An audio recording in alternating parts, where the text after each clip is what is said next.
Assalamualaikum warahmatullahi wabarakatuh.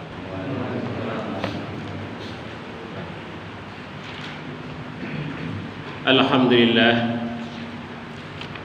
Alhamdulillahilladzi arsala rasulahu bil huda wa dinil haqq liyudhhirahu 'ala dini kullihi walau karihal kafirun. Asyhadu an la ilaha illallah wahdahu la syarika lah wa asyhadu anna Muhammadan abduhu wa rasuluh. Allahumma shalli wa sallim wa barik ala Muhammad wa ala alihi wa ashabihi wa man tabi'ahum bi ihsan ila yaumil qiyamah, amma ba'd.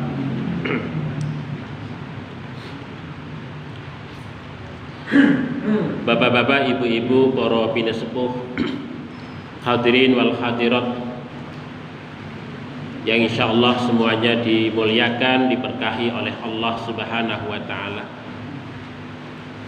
Alhamdulillah, segala puji dan syukur senantiasa kita panjatkan kehadirat Allah Subhanahu wa taala atas segala limpahan nikmat, limpahan berkah, limpahan hidayah berupa iman dan Islam, sehingga kita bisa berkumpul di sini bersilaturahim, bermuajahah dalam rangka untuk meningkatkan pengetahuan kita tentang agama Allah Subhanahu wa taala. Kemudian sholawat serta salam mudah-mudahan senantiasa tercurah kepada junjungan kita Nabi kita Muhammad sallallahu alaihi wasallam. Mudah-mudahan juga melimpah kepada para keluarganya, sahabatnya, dan juga seluruh kaum muslimin, termasuk kita yang hadir pada majelis ini. Bapak Ibu yang dirahmati oleh Allah Subhanahu wa taala, marilah forum kita buka dengan sama-sama membaca basmalah. Bismillahirrahmanirrahim. Bapak Ibu yang dirahmati oleh Allah Subhanahu wa taala, pada malam hari ini kita masuk kepada hadis yang ke-31. Nah, ini hadis tentang zuhud, ya, tentang sifat zuhud. Hadis ini diriwayatkan oleh sahabat Nabi Sahl bin Sa'ad As-Sa'idi,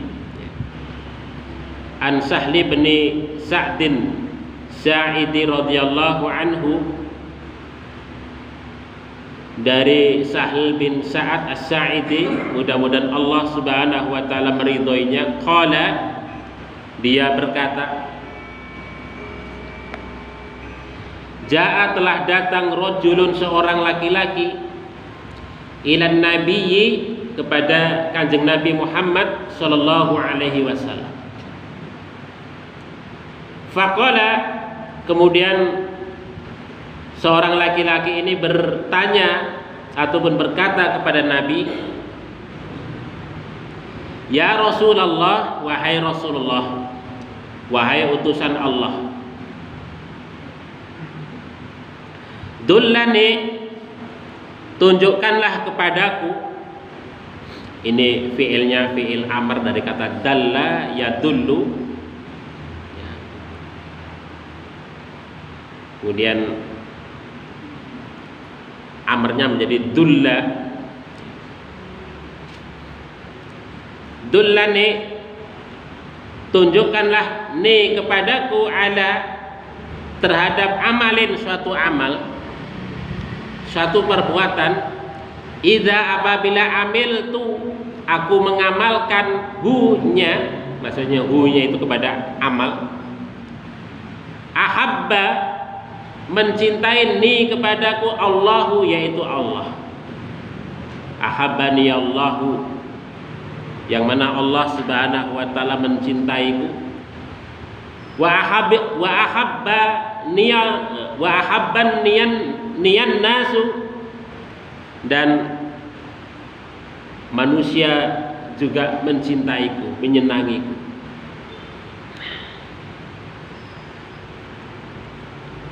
Kemudian faqala, maka Rasul sallallahu alaihi wasallam bersabda, izhad,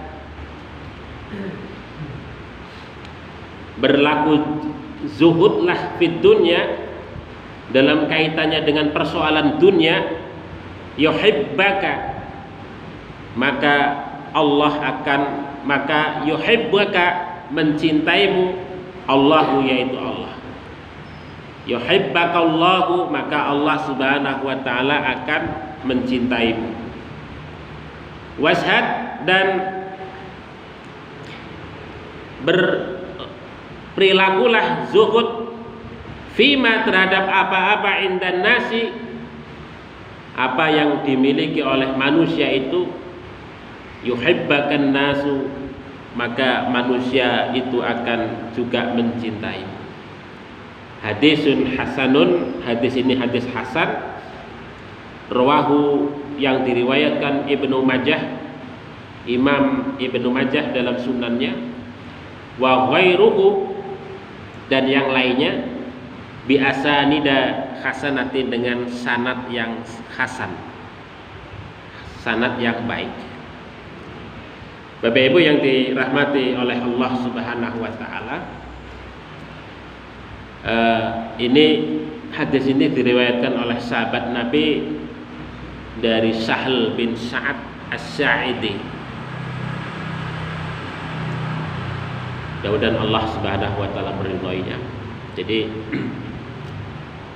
Sahal ini adalah salah seorang sahabat Nabi dari sahabat Ansor, dari suku Aus, ya, dari suku Aus,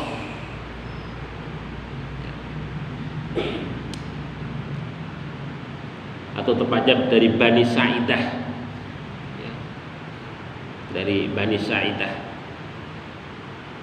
Dan beliau ketika Nabi wafat itu masih sangat muda, yaitu umur 15 tahun, jadi masih sangat remaja itu. Tetapi beliau adalah seorang sahabat Nabi dari Aus, ya, yang masih sangat kecil berislam, gitu ya. Masih sangat kecil sudah berislam. Dan beliau juga salah seorang sahabat Nabi yang cukup banyak meriwayatkan hadis Nabi Shallallahu Alaihi Wasallam. Dan beliau memang dikenal sebagai seorang pembela ahlul bait, seorang pembela ahlul bait.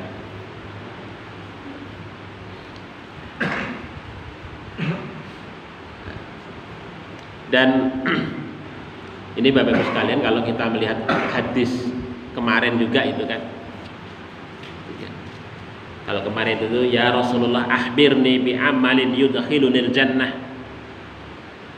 ya Rasulullah ceritakanlah kepadaku tentang suatu amal yang dapat memasukkanku ke dalam surga. Hadis ini redaksinya hampir mirip. Di sini Sahl bin Sa'ad, dullani ala amalin, wahai Rasulullah, tunjukkanlah kepadaku tentang suatu amal, apabila aku melakukannya Allah Subhanahu wa taala itu akan mencintai. Ini menunjukkan Bapak Ibu sekalian, jadi para sahabat itu sangat gemar beramal. Jadi ngerti betul bahwasanya posisi amal itu sangat penting dalam kehidupan pribadi seorang muslim.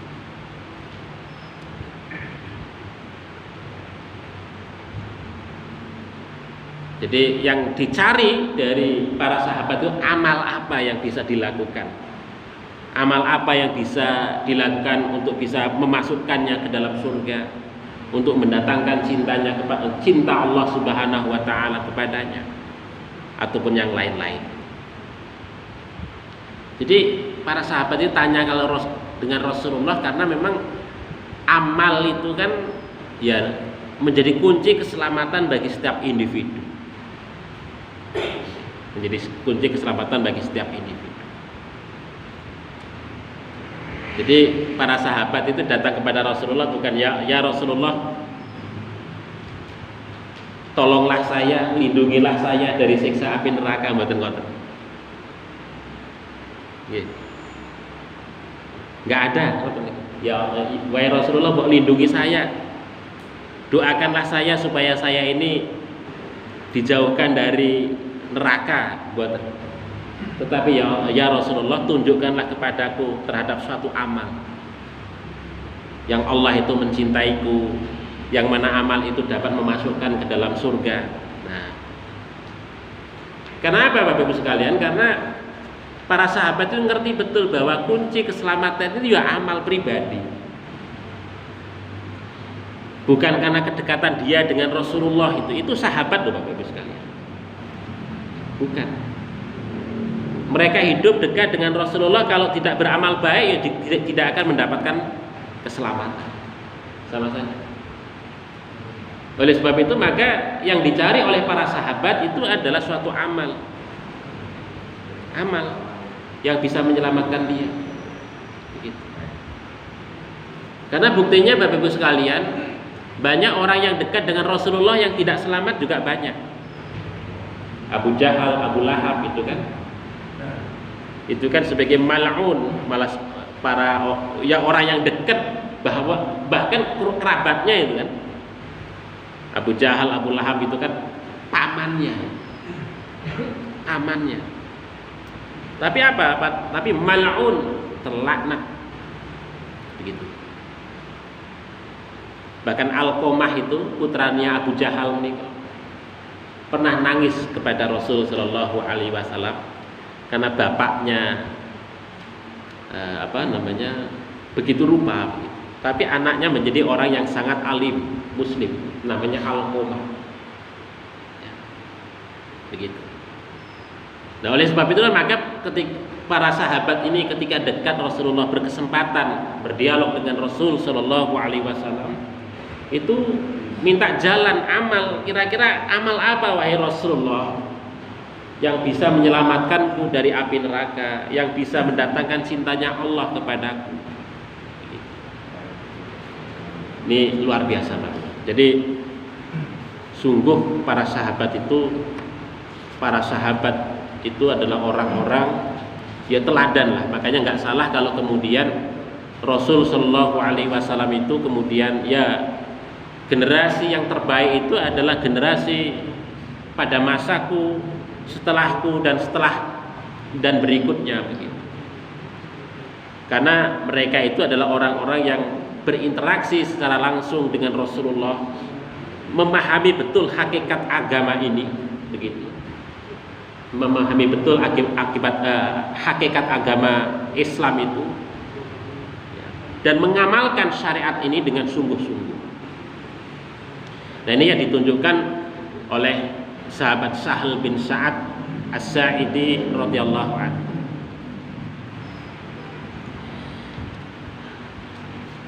Nah, mengapa salah seorang sahabat ini bertanya kepada Rasul Shallallahu Alaihi Wasallam tentang amal yang kemudian mendatangkan cinta Allah, cinta manusia itu?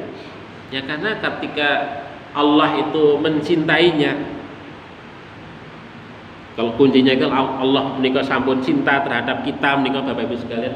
Ibaratnya apa saja yang kita mintakan gampil gitu.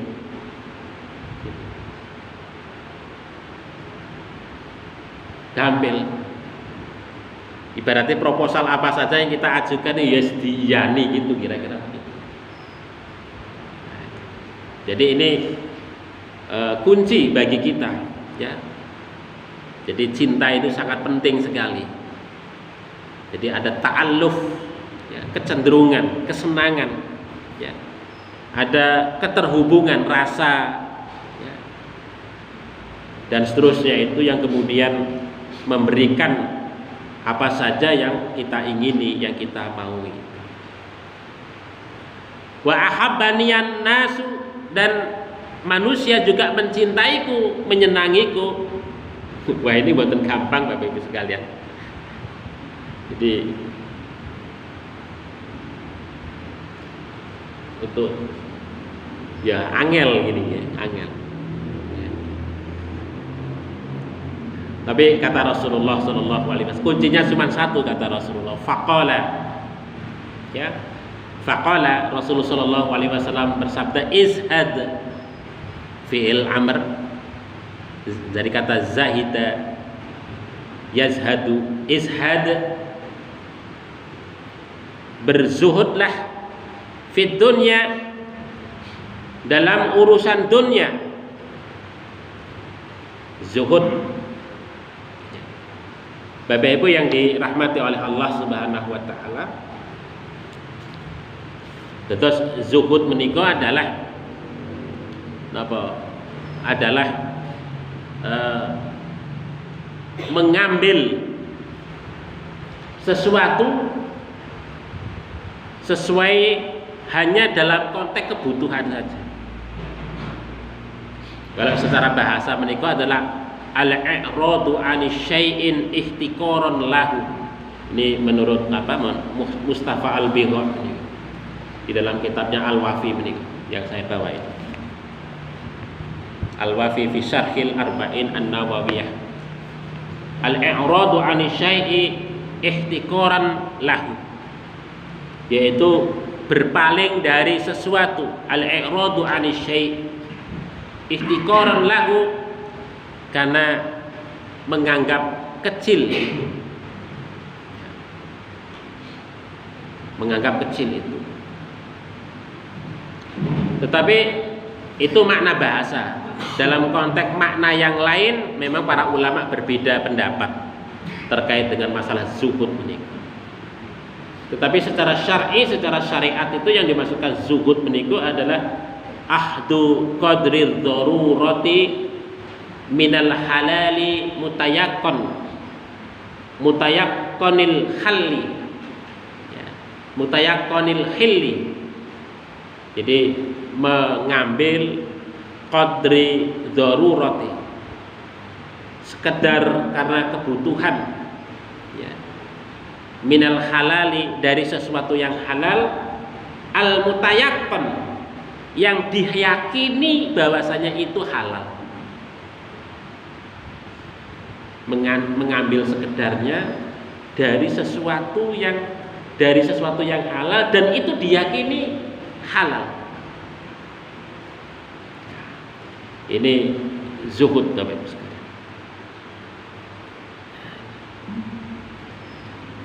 Jadi memang ini apa? Kalau sudah zuhud itu tingkatan luar biasa nih, Bapak Ibu sekalian. Itu perjuangan rohani yang tahapannya sudah tahapan tinggi, orang yang zuhud.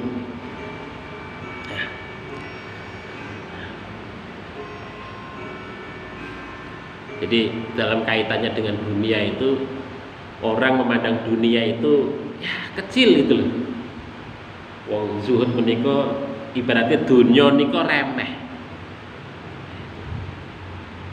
Jadi dia itu hanya sekedar mengambil sekedarnya saja dari dunia ini. Makanya kalau kita lihat kehidupan para sahabat, bahkan Rasul Shallallahu Alaihi Wasallam itu begitu rupa, Bapak Ibu sekalian, hidupnya. Para sahabat menika mampu, kaya, tetapi ngambil dari kekayaan yang ia miliki ya sekedarnya saja untuk kebutuhan.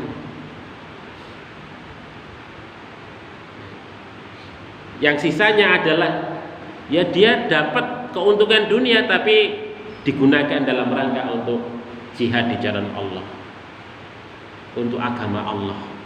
Nah, siapa yang tidak kenal Abdurrahman bin Auf? Ibaratnya konglomeratnya para sahabat, orang yang sangat bisnis, pembisnismen ya, orang yang pandai bisnisnya, untungnya luar biasa. Ibaratnya kalau segala sesuatu itu di tangan Abdurrahman bin Auf itu diperdagangkan itu, wes pokoknya ora enek kok sing ora laku, ibaratnya Bapak Ibu sekalian. Gitu. Jadi saking pinter bisnisnya itu. Tetapi dia hidupnya ya sekedar mengambil apa adanya, sekedar untuk kebutuhan hidupnya. Nah, begitu. Nah, ini perjuangan rohani yang begitu rupa, Bapak Ibu sekalian. Makanya kalau kita lihat kehidupan manusia dalam konteks dunia menika, ya ada macam-macam, Bapak Ibu sekalian. Allah Subhanahu wa taala itu mengingatkan di dalam banyak ayat Al-Qur'an dalam konteks duniawi itu begitu rupa kepada kita bersama. Sebagai contoh umpamanya dalam surat Al-Hadid menika, ketika berbicara tentang dunia menika, Allah Subhanahu wa taala mengatakan i'lamu annamal hayatud dunya.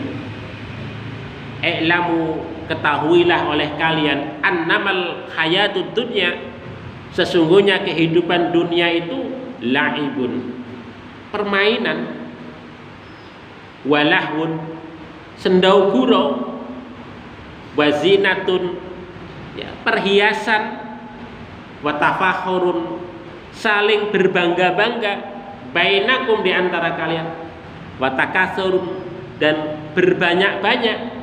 Dalam hal apa? Fil ambal, dalam kaitannya dengan persoalan harta, fil aulad, dalam persoalan anak. Nah, begitu. Itu dunia ngoten, Pak.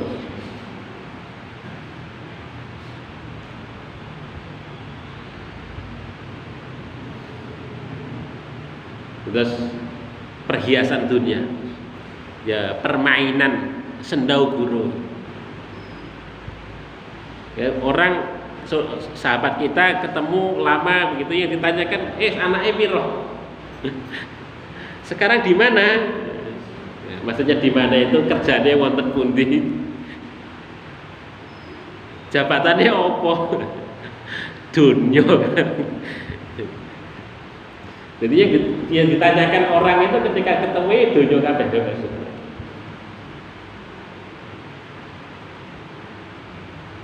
Terus jarang orang itu ketemu kok menanyakan agama, itu jarang. Itu menungso, Bapak Ibu sekalian. Inilah gambaran yang digambarkan oleh Allah itu, ya itulah yang namanya dunia itu laibun, hanya permainan. Permainan. Maksudnya permainan itu nggih ketoke tenanan tapi bukan tenanan, bukan serius. Karena yang sungguh-sungguh menika ya wonten akhirat. Ya, menika. Kama sali ghaisin, seperti hujan, kata Allah menika. Seperti hujan, kama sali ghais, seperti hujan. A'jabal kuffaro nabatuhu, yang mana tumbuh-tumbuhannya, karena faktor hujan itu tumbuh sesuatu. A'jabal kuffaro, yang membuat para petani itu seneng, gumun dengan pertumbuhan yang tumbuh karena faktor hujan itu. Tetapi apa? Summa yahiju, tumbuhan yang hijau itu kemudian menjadi kering, menjadi layu, ya kan? Fatarahu musfarron, maka kemudian kamu melihatnya itu musfarron, nampak kuning. Tsumma yakunu hutoman, kemudian itu menjadi hancur. Jadi ibaratnya dunia ngoten niku, kelihatannya nampak hijau, royo-royo, tapi setelah itu mulai layu, hilang, ngoten. Ya kita ngoten niku Bapak Ibu sekalian, hidup kita ini ngoten niku, ya kan? Kita pada saat ya kadang-kadang nampak hijau, tapi nanti enggak, hilang, itu hijau itu hilang, tenggelam. Itu dunia gitu. Jadi dunia itu bukan selamanya. Gambaran dunia itu tidak selamanya. Orang, oh ya mungkin suatu saat jaya, tapi suatu saat tenggelam. Nah, itu biasa wonten donya. Makanya kalau ngoten niku nggak usah dipikir nemen-nemen nih, ibaratnya ngoten niku Bapak Ibu sekalian. Tumbuh puncak, kemudian tenggelam lagi. Ya, nggak usah dipikir yang begitu serius banget, karena itulah dunia ngoten niku. Ya. Orang itu ada masanya ya cemerlang, hijau, ruyu-ruyu, tapi ada masanya kuning, masanya layu, masanya hilang. Itulah dunia begitu. Jadi nggak perlu dipikir yang begitu serius banget dalam konteks dunia ngoten niku. Tetapi kata Allah, wa fil akhirati adzabun syadid. Di dalam akhirat itu ada siksa yang sangat pedih. Tetapi selain ada siksa, ada wa maghfiratun minallahi wa ridwan. Ada ampunan dari Allah, ada ridho dari Allah Subhanahu wa taala. Jadi di samping ada siksa, ada ampunan dan ridho dari Allah Subhanahu wa taala. Tentu kalau siksa yang sangat seperti itu adalah ya karena faktor sikap hidup terhadap dunia itu yang berlebihan, yang kemudian menghancurkannya. Tetapi wa maghfiratum minallahi wa ridwan, itu manusia itu bisa menyadari hidup dunia itu, melakukan pertobatan diri, kembali ke jalan Allah yang lurus, maka kita akan mendapatkan maghfirah wa ridwan, keridhaan Allah Subhanahu wa taala, menetapi syariat. Maka kemudian ditegaskan lagi tentang dunia niki oleh Allah, wa mal hayatud dunya, dan tidaklah kehidupan dunia itu illa mata'ul ghurur, kecuali kesenangan yang menipu. Nah, ngoten iki Bapak Ibu. Jadi tidaklah kehidupan dunia menika kecuali kesenangan yang menipu. Maksudnya kesenangan yang menipu apa? Kalau kita terjebak dengan kesenangan dunia, itu menipu kita Bapak Ibu sekalian. Karena itu akan menghancurkan kita. Tetapi bagi kita orang yang beriman, tentu tidak akan terjebak dengan kesenangan dunia. Ya, ngoten niku. Yaitu tadi sikap zuhud menika. Makanya di sini Bapak Ibu saya sampaikan tentang sikap kita terhadap dunia menika, paling tidak ada dua menika. Sikap yang menghancurkan dan sikap yang menyelamatkan. Ya. Sikap yang menghancurkan itu apa? Pertama tamak, tomak, dan bakhil. Itu terkait dengan, kalau tomak menika terkait dengan kita mencari sesuatu dalam konteks dunia. Kalau bakhil itu terkait dengan apa yang kita miliki, sikap terhadap apa yang kita miliki. Nah, itu. Atau isar dan zuhud. Isar juga sama, terkait dengan dengan apa yang kita miliki. Sementara kalau zuhud itu terkait dengan kita mengambil sesuatu yang dunia ini. Jadi sikap cara kita mengambil dalam konteks dunia, atau sikap apa yang sudah kita miliki itu bagaimana, itu akan menentukan keselamatan kita. Kalau keliru Bapak Ibu sekalian, maka itu akan menghancurkan kita. Begitu. Dan sebagai contoh namanya dalam kaitannya dengan tamak menika. Yang namanya tamak menika kan berkeinginan sangat kuat dengan dunia, dengan seisinya menika. Yang kemudian orang itu dengan dunia itu sikapnya takatsur, ya, tafahur dengan dunia menika. Ya, mengambil apa saja yang ada di dunia ini. Ya, kadang-kadang kalau orang tomak menika wis enggak ngerti jalan halal dan haram. Jenenge tamak nggih. Sing penting dia itu mendapatkan. Nah, ini susahnya Bapak Ibu sekalian. Jadi kalau sudah kita dihinggapi penyakit tomak menika, tamak, itu juga peduli. Yang penting kita memiliki. Apakah itu halal dan haram ya juga peduli. Makanya banyak Bapak Ibu sekalian, orang yang kena penyakit tamak ini walaupun dia itu secara materi banyak, ya secara materi banyak, tetapi karena mentalnya itu mental tamak begitu, ya kadang-kadang dengan apa yang dia miliki yang banyak itu nggak puas, sehingga kemudian apa yang dia punya itu dalam rangka untuk mendapatkan sesuatu yang tidak halal, wah ini jadi berlipat-lipat Bapak Ibu sekalian. Sudah dia apa yang ada di dalam yang dia punya itu juga enggak halal, digunakan lagi untuk mendapatkan sesuatu yang tidak halal lagi, berlipat-lipat. Nah begitu. Kalau sudah begini waduh susah Bapak Ibu. Itu membuat hati rohani kita itu menjadi apa namanya, dia terselimuti kabut. Jadi sudah nggak peka lagi dengan iman, nggak peka lagi dengan syariat, nggak peka lagi dengan agama Allah Subhanahu wa Ta'ala. Sehingga kemudian ya nantinya menjadi orang yang summum bukmun umyum fahum la yarji'un.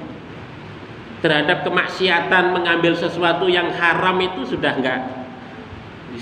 inilah apa ya, sudah nggak mau tahu begitu. Makanya banyak Bapak Ibu sekalian, para pejabat kita menika yang korupsi kemudian kok pakai baju kuning itu malah tersenyum-senyum ketika difoto begitu, ya geret koper malah tersenyum-senyum itu pakai dada-dada sekarang. nggak merasa malu begitu loh, nggak merasa malu kalau dia itu telah mengambil sesuatu yang bukan haknya, sesuatu yang haram, jelas haram itu. Jadi nggak ada kepekaan secara rohani. Jadi sudah kena kabut, hatinya itu sudah kena kabut. Nah begitu. Nah berbeda dengan zuhud Bapak Ibu sekalian. Kalau zuhud menika mengambil sesuatu sekedarnya saja. Nah menikah. Ini para ulama menikah menyatakan bahwa contohipun umpamanya Imam Ahmad di dalam salah satu kitab yang ditulis oleh Imam Ibnu Qayyim Az-Zauziyah, Madarijus Salikin, Madarij As-Salikin. Ya, Imam Ahmad menyatakan zuhud menika ada 3 macam. Al-awwalu tarkul haram.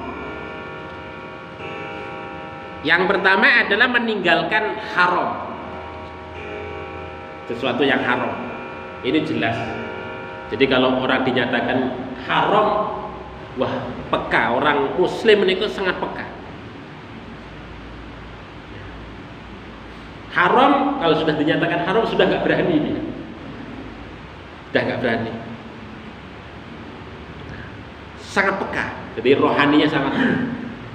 Nah ini menurut Imam Ahmad, wa huwa zuhdul awam. Kalau kita menyatakan atau tidak mengambil, meninggalkan sesuatu yang haram itu, ini zuhudnya orang awam, masih tingkatannya tingkatan awam Bapak Ibu.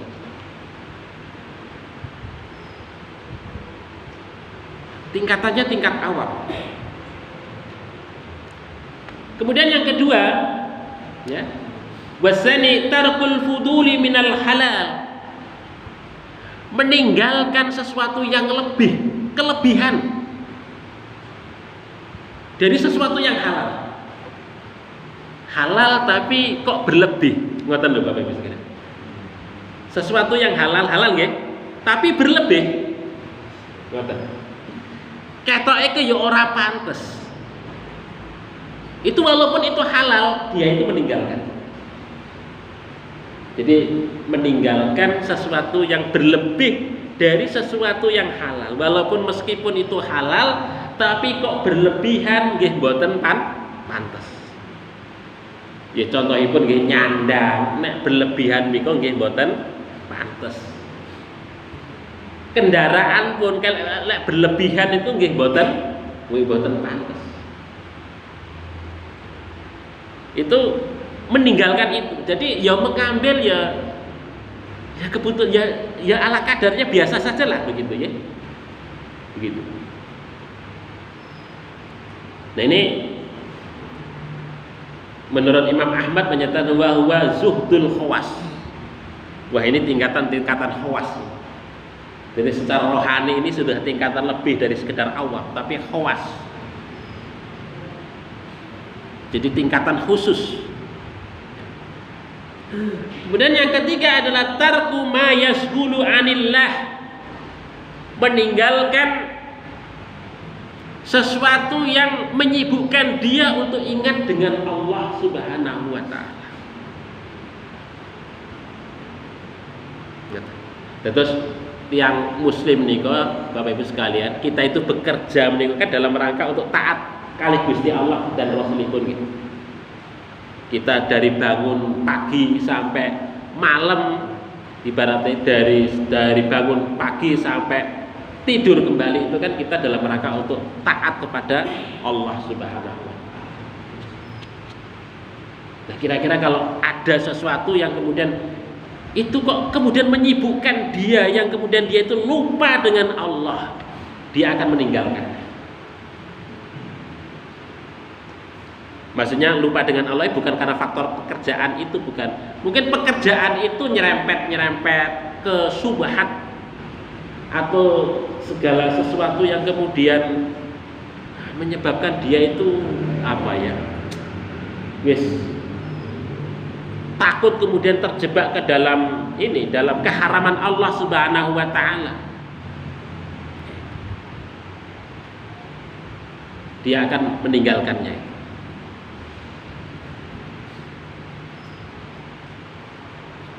Contoh ibu nopo Bapak Ibu. Ya saya kira banyak pekerjaan sekarang ini. Kerja neng karaoke. Contoh ibu nggih. Kerja neng karaoke. Kerja neng apa lagi namanya?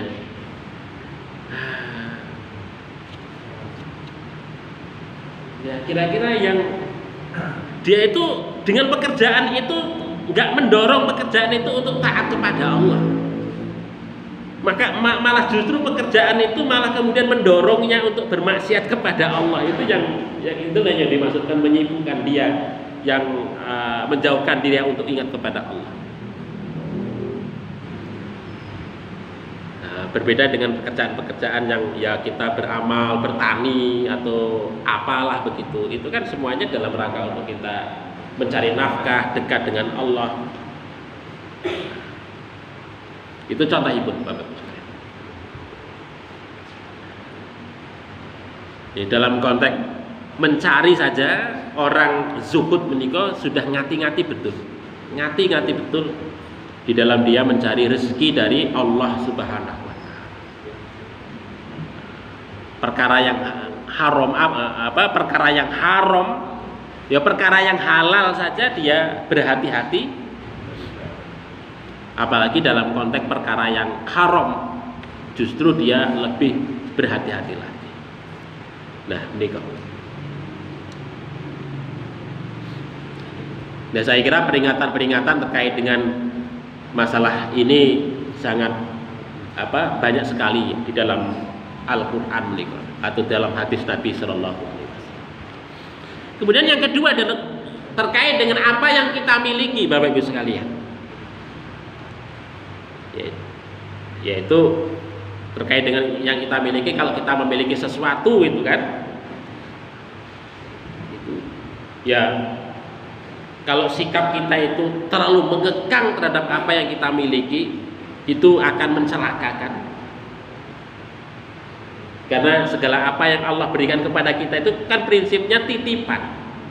Apa saja Bapak Ibu, terkait harta,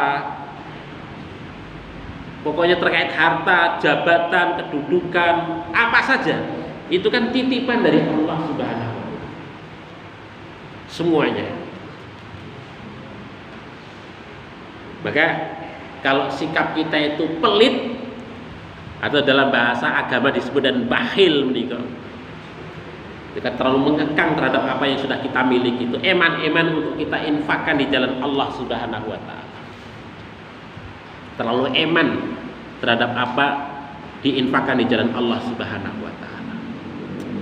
Ini itu akan menghancurkan kita. Artinya apa yang kita miliki itu tidak memberikan manfaat untuk keselamatan hidup kita. Ya, begitu. Tetapi sebaliknya adalah al-ithar. Ithar menikah adalah memberikan segala apa yang kita miliki terhadap orang yang membutuhkan. Itu namanya itsar. Ini dicontohkan oleh sahabat Ansor, Bapak Ibu sekalian. Sahabat Ansor radhiyallahu anhum, ketika mereka menyambut kedatangan para kaum muhajirin, itu mereka memberikan harta mereka, rumah mereka kasihkan, harta yang mereka miliki mereka kasihkan. Ini sahabat-sahabat Ansor. Itu untuk jihad di jalan Allah dalam rangka untuk keperluan di agama Allah Subhanahu wa taala. Makanya di dalam surat Al-Hasr ayat 9 mereka digambarkan. Di sini disebutkan ya, wa yu'siruna ala anfusihim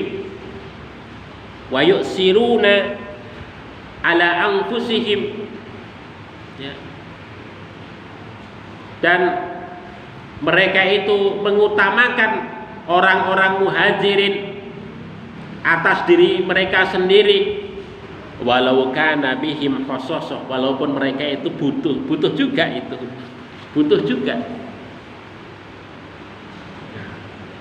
dalam rangka untuk kepentingan dakwah. Mereka memiliki harta banyak, hartanya itu digunakan dalam rangka untuk kebutuhan agama. Jadi tidak sekedar untuk kebutuhan pribadi, untuk menolong saudara-saudaranya, untuk jihad di jalan Allah, untuk keperluan dakwah dan seterusnya.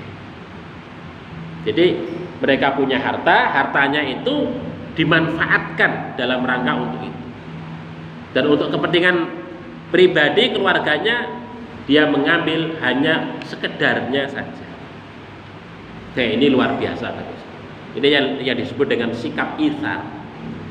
Ya. Sikap itsar, ya. Kebalikan dari sikap bakhil. Begitu. Ya, memang kalau kita lihat di dalam Al-Quran banyak sekali kecaman-kecaman terkait dengan sikap bakhil, ya, terlalu mengekang terhadap apa yang kita miliki. Padahal itu sekedar hanya titipan saja. Kita itu hanya ibaratnya ya kayak ini Bapak Ibu, kayak apa? Kayak ya tumpang lewat sajalah. Ya kan? Mendapatkan rezeki dari si A, dari Allah Subhanahu wa taala dengan perantaraan si A kepada kita. Kita bagi lagi kepada si B, si C, si D dan seterusnya. Ngoten nih. Jadi kita itu ibaratnya mendapatkan sesuatu hanya sekedar numpang lewat. Nah, kemampuan kita untuk mendistribusikan apa yang diberikan oleh Allah Subhanahu wa taala itulah yang disebut sebagai itsar. Ya. Sebagai itsar. Nah, kesalahan kita di dalam konteks menafkahkan harta itu berimplikasi kepada ya keselamatan dan juga kecelakaan kita itu. Kalau keliru akan celaka, kalau benar akan mendatangkan keselamatan dari Allah Subhanahu wa taala. Nah, ini yang disebut dengan bakhil, Bapak Ibu sekalian, bakhil. Makanya di dalam di dalam ayat Al-Qur'an sebagai contoh ini Bapak Ibu sekalian. Surat Muhammad ayat 38. Surat Muhammad. Ha antum haula'i tud'auna litunfiqu fi sabilillah. Ingatlah.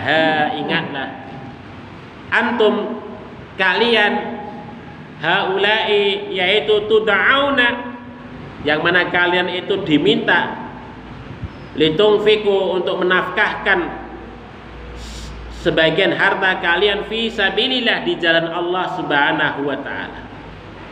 Faminkum, maka ada di antara kalian itu mayyabkhul, orang yang bakhil. Kata Allah, wa mayyabkhul, barang siapa yang bakhil fa inna ma yabkhul an nafsi, sesungguhnya itu dia bakhil terhadap dirinya sendiri. Ketika dia itu bakhil dengan hartanya, sesungguhnya dia itu bakhil terhadap dirinya sendiri. Ya, maksudnya bakhil itu harta itu aturan menyelamatkan dirinya, tetapi kemudian karena bakhil itu tadi, harta yang seharusnya bisa menyelamatkan dirinya tidak menjadi menyelamatkan dirinya. Kemudian Allah katakan wallahul ghani, dan Allah Subhanahu wa taala maha kaya, wa antumul fuqara, sementara kalian itu adalah orang-orang yang fakir. Maksudnya orang yang butuh.